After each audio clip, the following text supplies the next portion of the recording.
I think it's a universal sentiment and something that we can all agree upon that Oshi no Ko is a much better anime than it is a manga. And I don't say this lightheartedly. Lots of fans of the manga and YouTubers out there agree that Oshi no Ko is something they wish they could have experienced as an anime for the first time because it is that good. Watching the Oshi no Ko anime, I'm like, fuck. I wish I had just held off and went into this blind, man. I mean, it blows its manga counterpart out of the water. And to emphasize, again, I don't say this lightly, this series is made by Aka Akasaka, one of my favorite mangakas of all time. Instant Bullet is a fantastic series, and Kaguya-sama is probably gonna be my favorite comedy of all time. So I cannot stress the level that I think this series got elevated to when it got brought to the screen. And I'm pretty sure to some degree, you felt that too. Hi guys, I'm Bayfond, and I absolutely adore Oshi no Ko. It is probably gonna end up being my anime of the year, calling it right now. There are so many positives that make the negatives look so minuscule and insignificant. And that's not something that I assumed going in for the first time watching the series. Oshi no Ko, the manga, is something that for me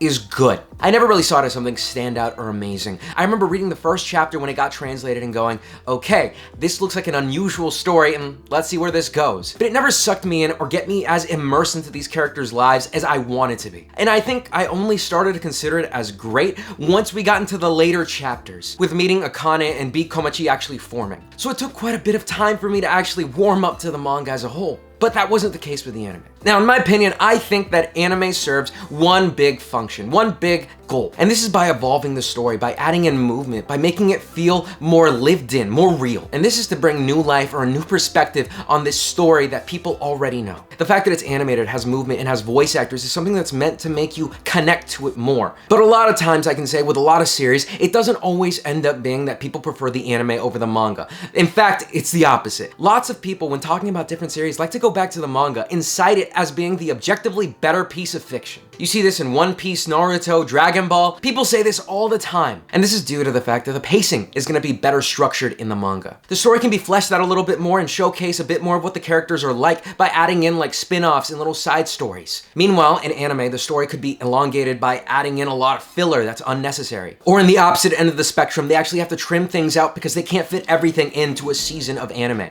Kind of like in Horimiya. But I think the first thing that makes the Oshi no Ko anime adaptation so good is the fact that it actually makes all of these things better in comparison to the manga. To start off, the most glaring example of this is episode 1. 90 minutes. This series got special treatment on day 1. This 90-minute special basically felt like you were watching a movie, and it quashed almost all of the pet peeves that I had with the beginning of the manga. By really melding the pre and post rebirth stories, I think the story flows a lot better. There's not that disjointed feeling of that tone being completely different from the first few chapters to the rest of the story going forward after their deaths. The tone is something that is able to be matched a lot better here. And I think it also works better in the pacing department by not just having one twist, but two, to really get the audience invested. I watched this first episode with my brother, someone that hasn't read the manga. And I can tell you that he was a little bit weirded out when Aqua was reborn into another body, but he was still sticking around. He didn't get fully invested until Ai's death, because that's when the big what the fuck factor really hits you in the face. Having this all done in the first episode is much better than having this all spread out throughout the season, and it also allowed the story to go a lot further than what I originally expected it to go, with the story's pacing keeping up every episode by showing you something exciting that's happening. And then the story is also elevated by the voice acting and the music and the sound, everything that is just there. I was being played by Rei Takahashi. There is no better fit for her as a character in existence. She absolutely killed it in bringing to life the charisma that Ai has in general, and makes her death even more impactful. Arima Kana in the manga is someone that I just saw as your plain everyday tsundere. I honestly didn't really care about her all too much. She was there, but I much preferred Akane because, you know, Akane gang, what's up? But I think her witty dialogue and her cynicism is something that's really brought forth with that vocal performance. Megumi Han was able to get to the core of this character and make them so incredibly likable and adorable. Now I don't even know who to choose. And they capitalize on certain aspects of her in the anime that you couldn't do in the manga, such as her singing. Because here in the anime, they're able to show us her music video so that we can actually get a taste of what her vocal talent is actually like, so that we can connect even more more so with Ruby and understand why Kana should be the head of this idol group. In the story perspective, this allows us to be in that same headspace as they are when they find this for the first time. Meanwhile, in the manga, it's just something that's written down. Song isn't something that can just leap from words on a page. If you're really trying to experience the singing and the dancing of an idol story, then an anime is probably going to be your best bet there. And certainly, I think this is able to add a lot more of that feeling to the story here. And this isn't the first time that a song's been fully made from scratch for an Aka Akasaka project, because for Kaguya-sama, there was also that entire rap episode that was just completely made for that anime. It's almost like it's a little bit of a trend for his stories. It really makes the entire creative team really work for it. When it comes to the realm of music, by the way, the music is fucking stellar.